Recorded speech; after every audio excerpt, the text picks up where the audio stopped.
Assalamualaikum warahmatullahi wabarakatuh.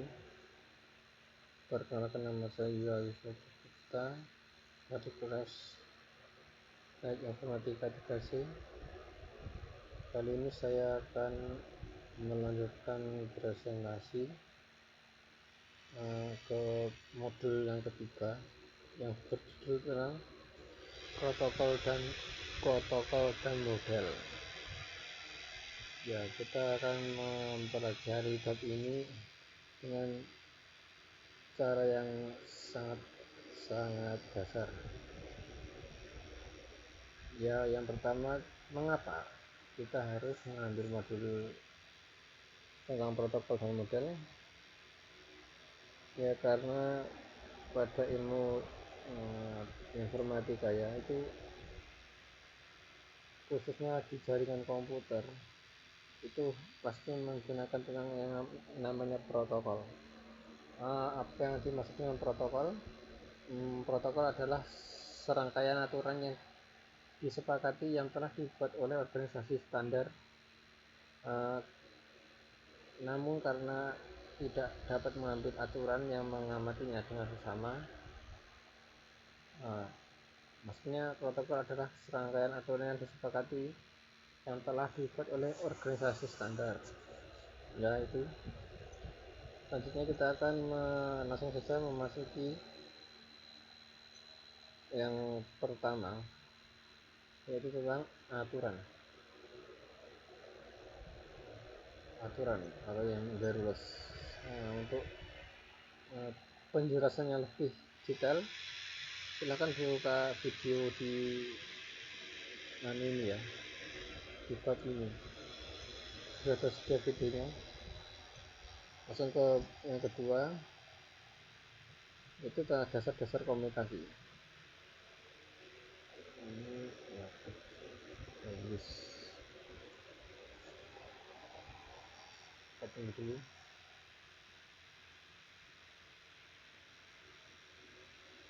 Komunikasi, dasar-dasar komunikasi.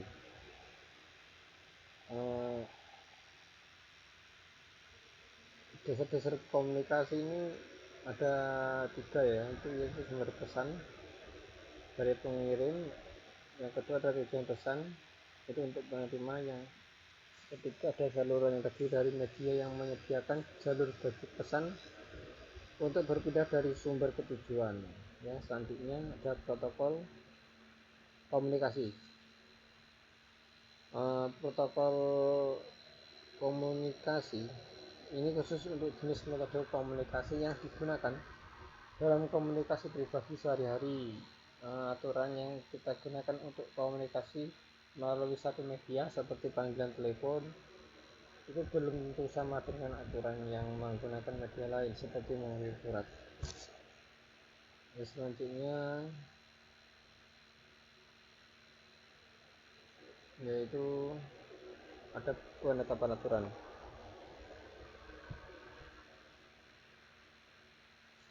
Ya, untuk contoh kita lihat pesan yang bab ini adalah contoh pesan.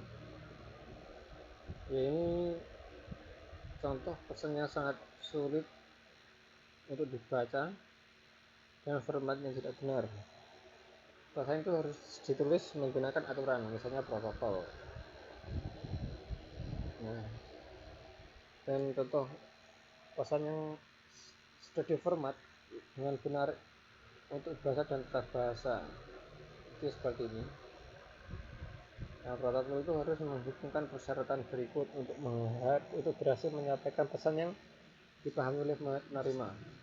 Yang pertama, pengirim dan penerima yang teridentifikasi. Yang kedua, bahasa dan tata bahasa umum. Yang ketiga, kecepatan dan waktu pengiriman. Yang keempat, ada persyaratan konfirmasi atau pengakuan.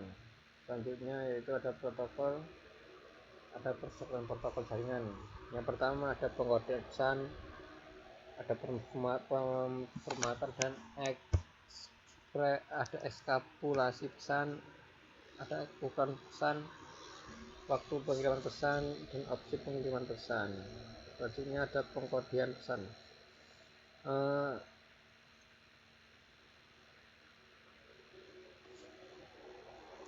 Itu pengkoding itu adalah termasuk langkah pertama untuk mengirim pesan ya. Pengkodean itu adalah proses mengubah informasi menjadi bentuk lain yang dapat diterima untuk pengiriman. Ya, selanjutnya ada pemformatan dan ekapsulasi pesan. Format pesan bergantung pada jenis pesan dan saluran yang digunakan untuk penyampaian pesan.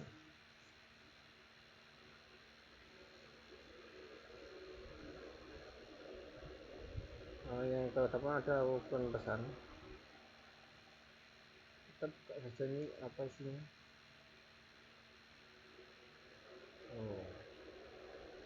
Ini contohnya ya guys.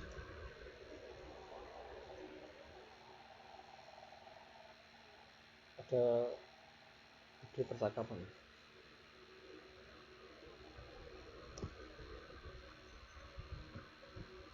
Kita kasih tekan.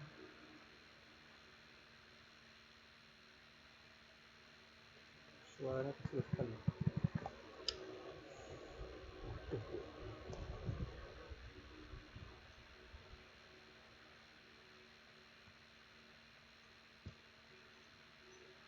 Kita saja langsung ke yang ke-9 ada waktu pesan. Waktu pengiriman pesan itu meliputi hal-hal berikut, yaitu kontrol aliran, adalah proses pengelolaan laju transmisi data. Yang kedua ada batas waktu respon, itu contoh jika seorang mengajukan pertanyaan dan tidak mendengar respon dalam jangka waktu yang dapat diterima, orang tersebut berasumsi bahwa tidak akan ada jawaban yang berarti sesuai dengan itu. Yang ketiga ada metode akses, itu menentukan kapan seseorang dapat mengirim pesan. Selanjutnya yaitu ada opsi pengiriman pesan. Ini contohnya yaitu di bahasa multisiaran, siaran.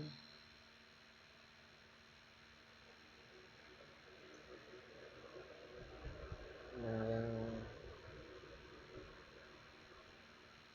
kita akan masuki bab yang ke-2,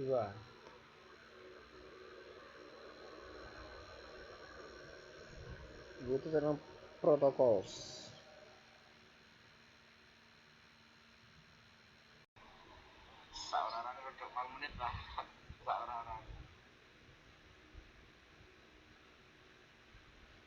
Ya, itu standar organisasi standar.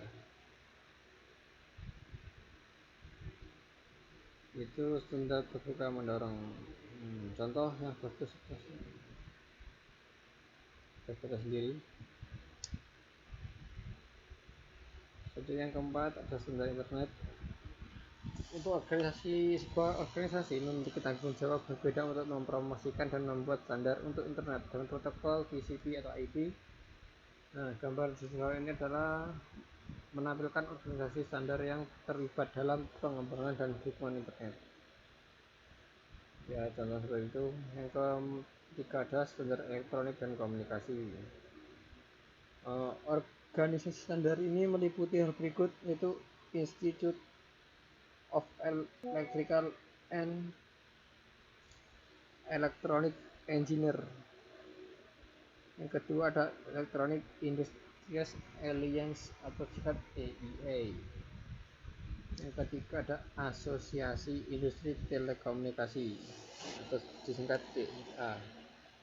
Yang keempat ada International Telecommunication Union Telecommunication Standardization Sector atau singkat ITU-T. Selanjutnya ada latihan lagi, bisa digarap sendiri ya.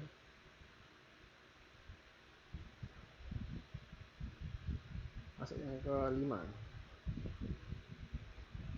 ada referensi model atau model referensi.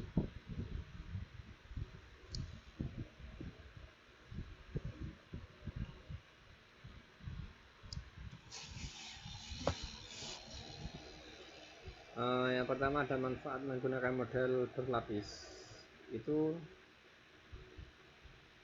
contoh manfaatnya itu meliputi membantu dalam desain protokol, karena protokol yang beroperasi pada lapisan tertentu memiliki informasi yang ditentukan yang dapat mereka gunakan untuk antarmuka yang ditentukan ke lapisan di atasnya dan di bawahnya. Yang kedua, ada mendorong persaingan karena produk dari vendor yang berbeda dapat bekerja sama. Yang ketiga, mencegah perubahan teknologi.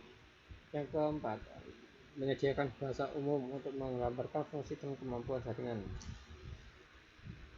Ya, selanjutnya ini merupakan contoh dari model jaringan. Ada model OSI, ada rangkaian protokol TCP/IP dan model IP. Yang kedua, ada model referensi. Pada model referensi OSI itu menyediakan daftar lengkap fungsi dan layanan yang dapat terjadi di setiap lapisan. Jenis model ini memberikan konsistensi dan dalam semua jenis protokol dan layanan jaringan. Ya, yang selanjutnya itu ada model protokol TCP/IP. Model protokol TCP/IP itu diciptakan pada awal tahun 1970-an ya, dan terkadang disebut sebagai model internet. Jenis model ini sangat disesuaikan dengan struktur rangkaian protokol tertentu. Model TCP/IP ini merupakan model protokol karena menggambarkan fungsi yang terjadi pada setiap lapisan protokol dalam rangkaian TCP/IP. Selanjutnya ada perbandingan model OSI dan TCP/IP.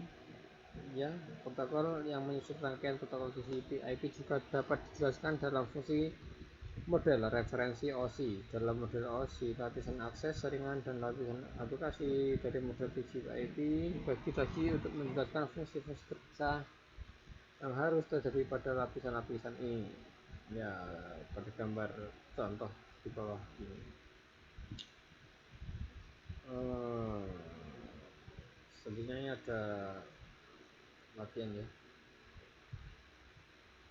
Lanjut ke yang keenam, ada enkapsulasi data.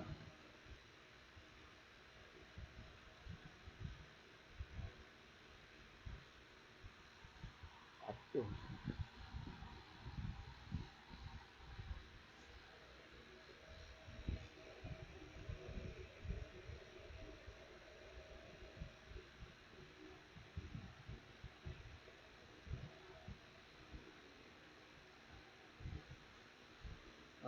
Segmentasi pesan.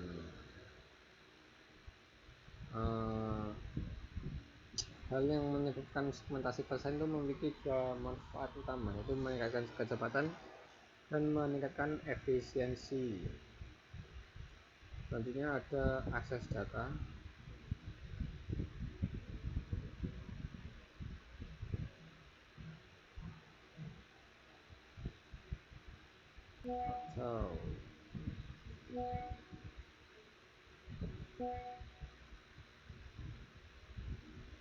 Atau data akses.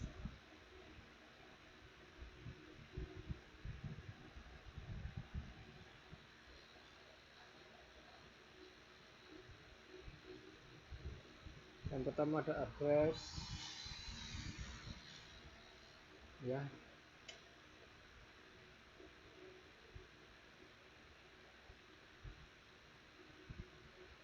address atau alamat. Lapisan jaringan dan ketautan dan tanggung jawab untuk mengirimkan data dari perangkat sumber ke perangkat tujuan seperti yang ditujukan pada gambar protokol di kedua lapisan versi ini ya. Itu memiliki tujuan yang berbeda. Yang pertama ada alamat sumber dan tujuan lapisan jaringan, itu bertanggung jawab untuk mengirimkan paket IP dari sumber asli ke tujuan akhir yang mungkin berada di jaringan yang sama atau jaringan jarak jauh. Ya, ada alamat sumber dan tujuan lapisan tautan data, bertanggung jawab untuk mengirimkan bingkai tautan pada data dari satu kartu antarmuka jaringan NIC ke NIC lain pada jaringan yang sama. Tentunya ada alamat logika lapisan 3. Alamat IP itu adalah alamat logis lapisan jaringan ya, atau lapisan Tiga yang digunakan untuk mengirimkan paket IP dari sumber asli ke tujuan akhir, seperti gambar ini. Selanjutnya ada perangkat di jaringan yang sama. Contoh ini kita memiliki komputer klien PC1 yang berkomunikasi dengan server FTP pada jaringan IP yang sama. Itu alamat IP versi 4 dari sumber, alamat IP versi 4 perangkat pengirim komputer klien PC1 itu memiliki IP 192.168.1.110 dan alamat IP yang tujuan itu sebagai penerima server FTP itu memiliki IP 192.168.1.9. Selanjutnya ada peran alamat lapisan data link jaringan IP yang sama. Bila pengen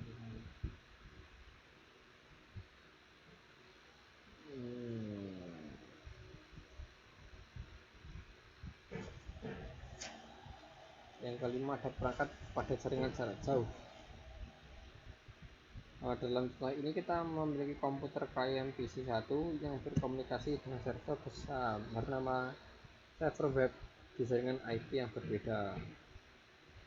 Yang keenam ada peran alamat lapisan jaringan, yaitu jika pengirim paket berada di jaringan yang berbeda dari penerima, alamat IP sumber dan tujuan akan mewakili host di jaringan yang berbeda. Hal ini akan ditunjukkan oleh bagian jaringan dari alamat IP host tujuan. Selanjutnya ada peran alamat lapisan data link atau jaringan IP yang berbeda.